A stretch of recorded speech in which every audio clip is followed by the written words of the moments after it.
Well, good morning. Today is October the 14th. It's a happy Wednesday. I have the pleasure today of interviewing and speaking with the founder, co-founder of the company called Wryst, which we're going to introduce today. Is one of our best-in-class technology providers for TheraCann International on our projects. And his name is Hemant Maini. And Hemant's going to introduce his company briefly with regards to what it does. And then we're going to talk about why we feel it's best-in-class technology for what we do, which includes vertical urban farming.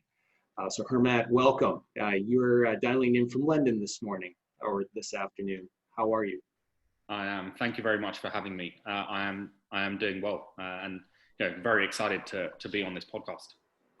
Well, thank you so much. So TheraCann was approached by your company a little while ago, and you had a very novel solution that caught our eye. And for full disclosure for our audience today, we have entered an agreement to help distribute your product within our projects, including our Center of Excellence here in Panama, which is sitting right behind me here in Panama Pacifico.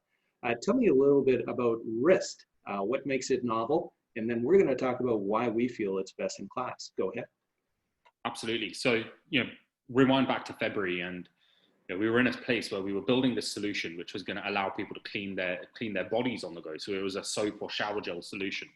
And having touched base with some scientific advisors, we saw an opportunity that we hedged our bets that COVID is going to be a big problem. Some people were saying this is going to pass in months or weeks, but we thought, you know what, it's going to be around for a while. There's not going to be vaccines anytime soon. I think the fastest record for a vaccine was 5 years. So, okay, let's actually pivot to building a solution that's going to allow people to clean their hands on the go.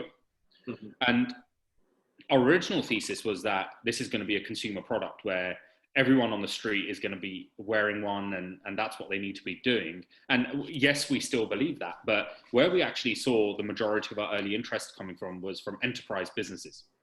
And what we went down the path of doing was building a solution that would allow an individual to clean their hands wherever they are. And I'm wearing it today, which, is simply, on the web. Sorry, that's my Apple Watch. It sits on your wrist, and with the press of one button, it dispenses sanitizer into your palm, and you can clean immediately. Avoids any friction of having to find a sanitizer station on a wall, a bottle in your pocket, etc. The next steps for us is now, this is not a smartified product yet, but my R&D team and my product team are working hard on building a solution which is going to be dedicated for enterprise. And what we really want to do is, we want to be ahead of the curve on this consumer behavior change, whereby we will allow companies to be tracking how frequently people are cleaning their hands and feed that data back to facility managers, compliance managers, logistics managers, whoever it may be. Yeah, that's brilliant. And that's exactly what we're looking for. So as our listeners know, we plan, design, implement, and manage what's called current GMP, CGMP compliant facilities globally. And one of the big challenges for a CGMP facility is to ensure hygiene. And not only do you have to have standard operating procedures well in play, but you actually have to record that they're actually being utilized. And having an app such as yours, and we're both wearing, I'm the other guy, I'm the Samsung watch, you're the Apple Watch. So we are 80+% of the international market right there, tracking all of our day-to-day, our exercise, our water consumption, everything else we want to measure. And coming from a GE world, where I was director at GE Cap, you can't manage what you don't measure. And one of the big issues that we've had in large-scale warehouse facilities is primarily twofold, especially in urban farming. One is you have to walk hundreds of meters sometimes to get to a wall that has a dispensary, only to find out that it's empty. It hasn't been properly recharged. And walking all those extra steps is downtime. That's not usable time for an employee. That's number one. Number two, you don't know if they did it, other than maybe it's empty. But that could be one individual that goes crazy and the other 5 have done nothing. This brings it back to the individual level. And being able to show that the key individual or individuals are doing this regularly and routinely is important. So tell me a little bit more about your Wryst, and we'll talk about, again, some of the international applications we see for it. But how long does it work? How many charges does it do? How do you recharge it every day? I know, but for our listeners, enlighten them. Yeah, absolutely. So we wanted to make something which would be frictionless to use. And, so we looked at various options. We started with 3D print prototyping, and we got people using it, and we said, okay, let's just monitor how people go about using it. And let's see what questions pop up. And, people were saying, okay, is it refillable? Or how does it work? So what we did was we actually created an innovative cartridge model. So what sits on here, this will get you around 15 to 20 dispensers. And if you're washing your hands as frequently as you should be, that should last you a couple of days. And what we did was, when I say cartridge model, when it runs out, you simply pop it out open like this. Right. And you just insert another one of these pods back into the device, and you're good to go. It's a process that takes seconds to get done. And it's a very seamless procedure. We saw a lot of other solutions. People were trying to do similar things, and they had these syringes that you get along with it, and then you get a sanitizer bottle, extract the sanitizer. You have to use a specific syringe because the hole is immensely small, and squeeze it back in. We said, let's take that all out. Let's just create a swap model like that. So that's how it works. It's one-piece silicon, so it's sort of bacteria resistant, and we're working on a sort of sustainable model as well. So it is a very, very easy to use solution. And in the future, what we're looking at is introducing things like motion dispensing. So you actually don't have to make any contact with the device. You simply just swipe over and it dispenses into your palm. It will feed you back onto your Samsung watch or my Apple Watch. It will tell you that, there's 10 mil remaining or 5 mil remaining. And it will alert you, it will notify you as to how frequently you should be cleaning your hands. Pop up, you haven't washed your hands in 2 hours. Brilliant. Yeah, the rule that we've employed for all the technologies that we put in our facilities, and this includes everything from production to processing to distribution to destruction to on-site analysis. We've covered vertically the entire business of vertical cultivation, whether that's for your groceries or whether it's cannabis or other entheogens, other psychedelic plants that are under license. Complex processes. But the technologies that we've selected always have to meet a common principle of our company, which means it has to be repeatable, has to be economic, practical to use, scalable, safe, and secure. And what I like about your system, and this is what attracted me, is that no matter how many employees we have in a facility, we can all be sure that they have the right number of sanitizer solutions. And it's easy to scale. If we bring on more people, give them more risk. If we take people off the facility, take off risk. It's just that simple. I don't have to worry about running around doing a head count as to the number of dispensaries. Now here in Panama, we had one of the most severe quarantine rules on the planet. Men and women couldn't go out on the same day. You were able to go out for an hour twice a week. It was ridiculous, but they had no easy way to contain the spread of COVID here with a very limited access to very high quality hospitals, but they didn't want to overrun them like we saw in New York, and that was the fear here. But they didn't have anything measurable. In order to open a facility like the one behind us, it now has to be physically inspected, in our case by 2 authorities, and we have to demonstrate that we are proficient in being able to manage this pathogen. So perfect solution for us, very cost effective in our opinion as well, which again is head and shoulders above what we would see as direct competition. So that's awesome. And I like where you're taking it. Ultimately, to make a hot swap cartridge is much more practical to recharge. And we can do that at the front door. The way we have ourselves set up, and as we're writing into our standard operating procedure for clients, as staff have to come in and register the start of each day anyways, that is when they're given their new cartridge and put back out onto the floor. And if you can capture how well they're doing everything on their device, then for sure that's even better. Super cool. So what are your challenges? What do you see as being challenged? It looks like you pretty much figured it out, but what else? So, We believe that, and what we have seen is that one, hand washing compliance goes through the roof when you put something on the wrist. So that was challenge number one. Where we were testing against the bottle, and it won that.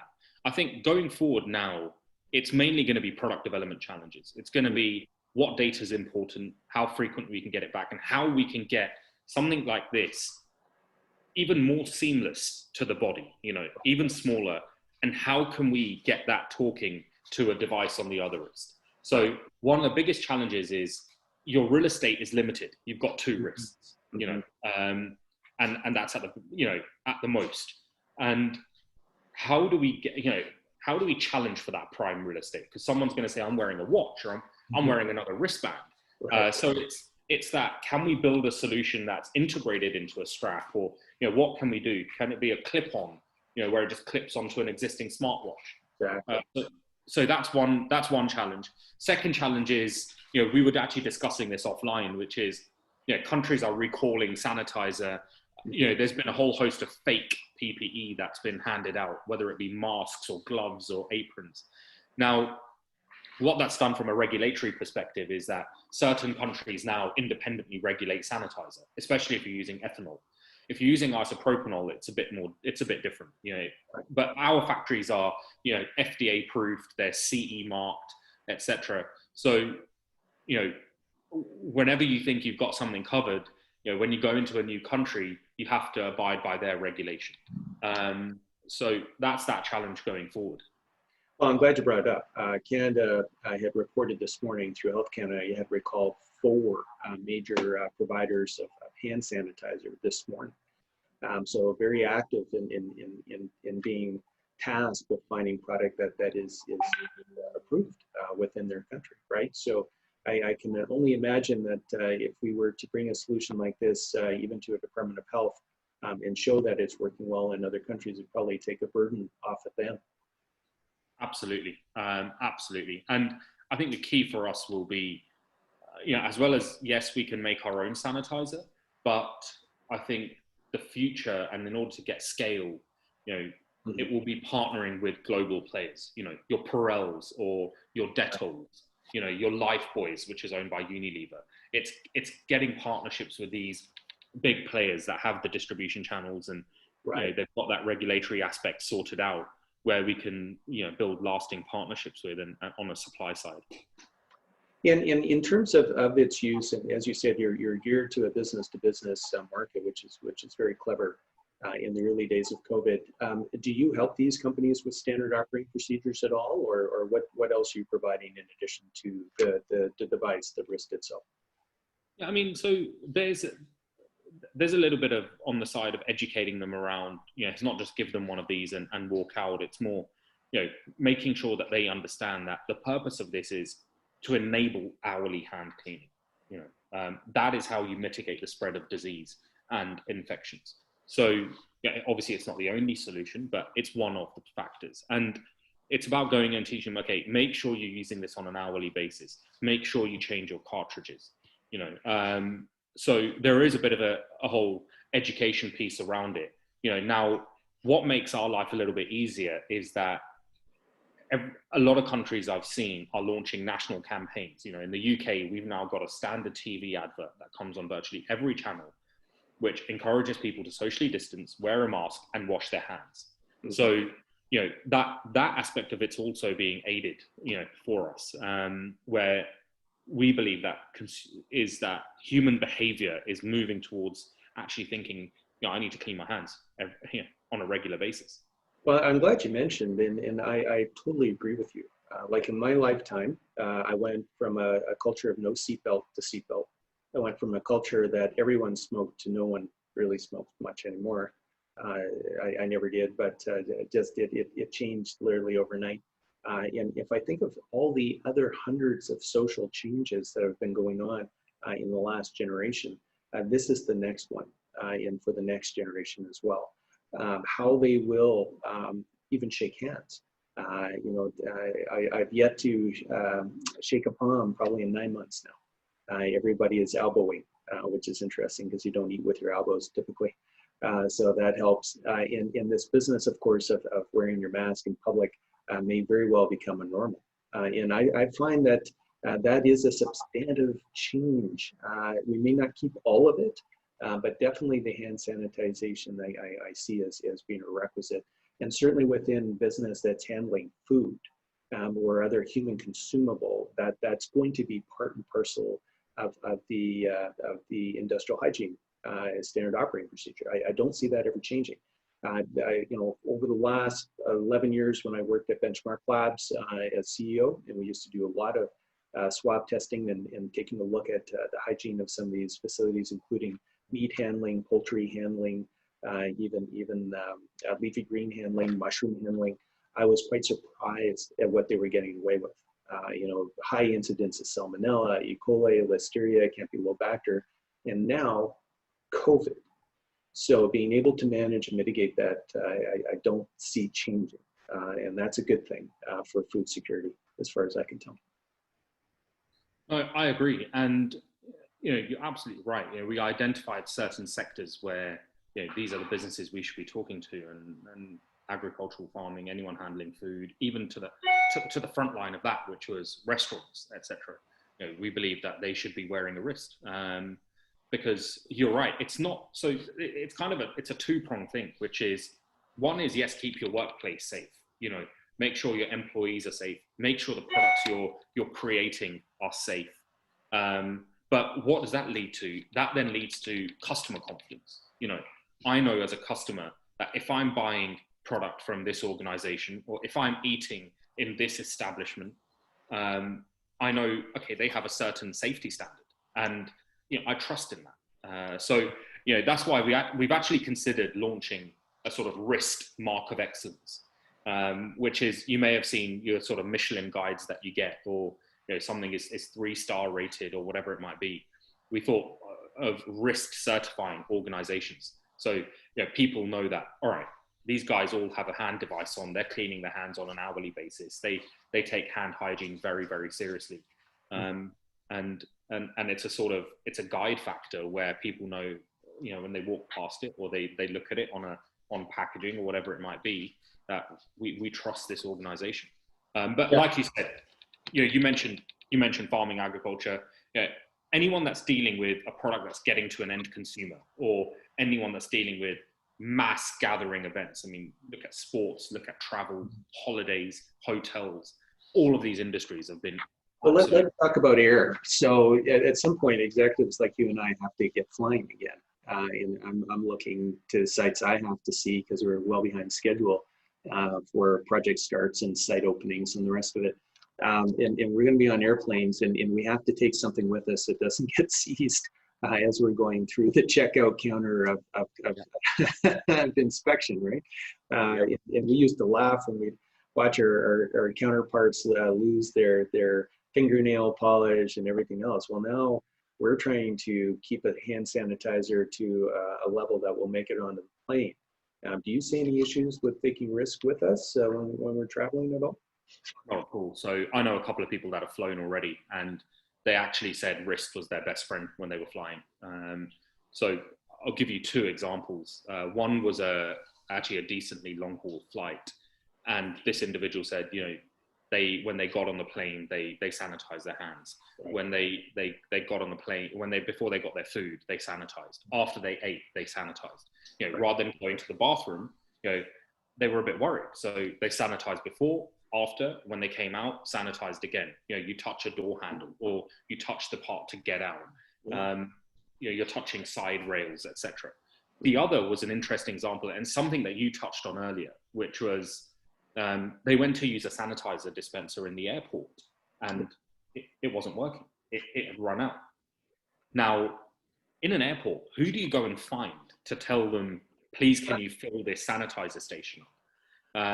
And you're touching so many things. You're going through security, check-in, you're touching things in shops, in restaurants.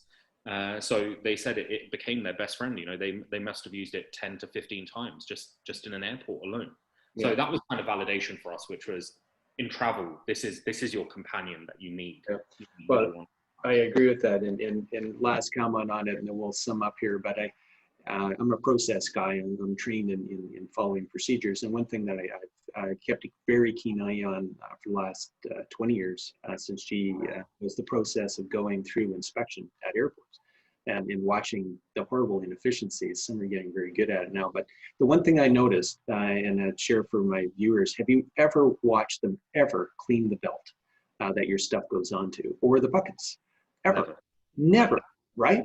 And if that was a grocery store, usually like here now, between, we'll call them guests at the store, just for lack of a better name, but the cashier is required to clean the belt before the next person puts their food down. And I thought, well, that's pretty clever, because the airports never figured that out. And yet they're doing the highest volume. and it's people's stuff that they've touched. It goes onto the belt, and then it comes up on your gear, and you think, well, I never touched the handle, but you picked up your gear off a dirty belt, right? So it technically contaminated your hands. But we'll leave it there, because that just gets gross, and we don't want to talk about that. All right, well, cool. Well, thank you so much for coming on the call today. I'm going to ask you if you have any sum-ups, thoughts, or any other opportunities that you see for business that we should be aware of, or did we pretty much cover it today? No, I think we've covered it. I mean, my main point I'd leave you with is that I think anyone that thought this was a fad, it definitely isn't. You know, this is not a passing wind. That's passing shower. You know, this is something that even if we get a vaccine, it's something that we're going to have to live with. But most importantly, this is not the last pandemic we will have.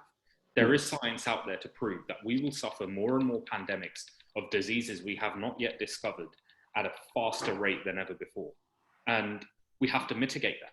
And we have to do things about it. We have to take steps. Now, Wryst isn't it's not a cure to all of those problems, but it is a step you can take to, you know, protecting yourself. And in turn, that protects another. And it has a virality effect whereby even if you're not using Wryst, you're still cleaning your hands on a regular basis. Right. That is what will eventually spread and protect the millions and then the billions. So that's where that's the thing that I'd probably finish on, is that it is of paramount importance. Hand hygiene is going to be here it's going to be here for the foreseeable future. Yeah, I'm very much for that. I'm always the one to look for the root cause of the problem. And as I say, as we were chatting a little earlier, you know, most of the countries are allowing, or I think it's prudent to allow, it's just the consumer to test and clean and deal with their issue between, let's say, fridge and table, for example. Nothing's tested to get to the store. Nothing in the store is tested before it gets into the fridge. It's up to you as the final consumer. And therefore, you put your entire faith on the person who made your food not to make you sick or kill you. So removing the root cause of that issue back at the production level is imperative. And I'd say for those manufacturers in the world that ignore that, they're willfully blind. And the ones that are, depending on the jurisdiction, can be criminally willfully blind and put in jail for up to 10 years. So we're very much aware of that. We're not willfully blind. We see this as a real risk that needed to be mitigated. And I really thank you and your company for coming to the rescue and look forward to working with you in the future. For our viewers, my name is Chris Bolton, CEO, founder of TheraCann International, and of course our subsidiaries operating globally. We will be putting a link to Wryst and their lovely website up this morning onto this podcast as well. And please feel free to share, as it will be an open public YouTube video. Any other questions, of course, please reach out to Hemant and find out a little bit more about what he's up to and where he's going. See a great future in this. And given some of your investors and founders as well, we're looking forward to some really novel and cool things coming. So thank you so much. Right, absolutely. Thank you for having me on the show, and I look forward to doing a lot more of this with you. Fantastic. All right. Well, have a good afternoon in London. I trust the weather will cooperate, and we'll look forward to our next chat in the future. Absolutely. Thank you very much. Excellent. Here, I will end now. Thank you.